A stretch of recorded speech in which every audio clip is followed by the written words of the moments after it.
ಈ ಪ್ರಾಣಿನ ಎಲ್ಲ ನೋಡ್ದಂಗೆ ಅನಿಸಿದೆ ತಾನೆ. 30 ಸೆಕೆಂಡ್ ಟೈಮ್ ಕೊಡಿ, ಇದೇನಂತ ನಾನು ನಿಮ್ಗೆ ಹೇಳ್ತೀನಿ. ಲೈಕ್ ಬಟನ್ ಹಿಟ್ ಮಾಡೋಕೆ 0.134 ಸೆಕೆಂಡ್ಸ್ ಸಾಕು. ಸೊ ಹಿಟ್ ಮಾಡ್ಕೊಳ್ಳಿ.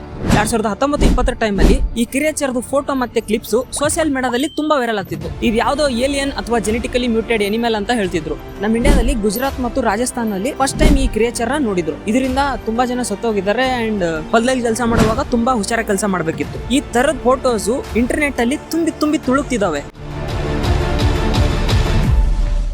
Let me clarify you one thing. ಆ ಟೈಮ್ ಅಲ್ಲಿ ಇದ್ರ ಬಗ್ಗೆ ಮಿಸ್ಕನ್ಸೆಪ್ಷನ್ ಅನ್ನೋದು ತುಂಬಾ ಜನರಲ್ಲಿತ್ತು. ಇದು ಯಾವ್ದೋ ಏಲಿಯನ್ ಅಥವಾ ಜೆನೆಟಿಕಲಿ ಮ್ಯೂಟೆಡ್ ಎನಿಮಲ್ ಆಗಿರ್ಲಿಲ್ಲ.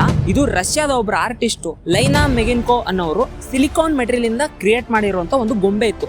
ನೀವು ಕರೆಕ್ಟ್ ಆಗಿ ಕೇಳ್ಕೊಂಡ್ರಿ, ಅದು ಗೊಂಬೆ ಇತ್ತು, ಯಾವ್ದೋ ಜೆನೆಟಿಕಲಿ ಮಾಡಿಫೈಡ್ ಎನಿಮಲ್ ಆಗಿರ್ಲಿಲ್ಲ. ಜೆನೆಟಿಕ್ ಮ್ಯೂಟೇಷನ್ ಈ ಟರ್ಮ್ ಸೈನ್ಸ್ ಮಾಡಿದಂತ ಸ್ಟೂಡೆಂಟ್ಸ್ಗೆ ತುಂಬಾ ರಿಲೇಟ್ ಆಗುತ್ತೆ. ಹಾಗಂದ್ರೆ ಏನಂತ ನೀವು ಕ್ಲಿಯರ್ ಆಗಿ ಕಮೆಂಟ್ ಮಾಡಬಹುದು. ಕನ್ನಡದಲ್ಲಿ ಈ ತರದ ಕಂಟೆಂಟ್ ನಿಮ್ಗೆ ಬೇಕಂದ್ರೆ ಫಾಲೋ ಮಾಡ್ಕೊಳ್ಳಿ.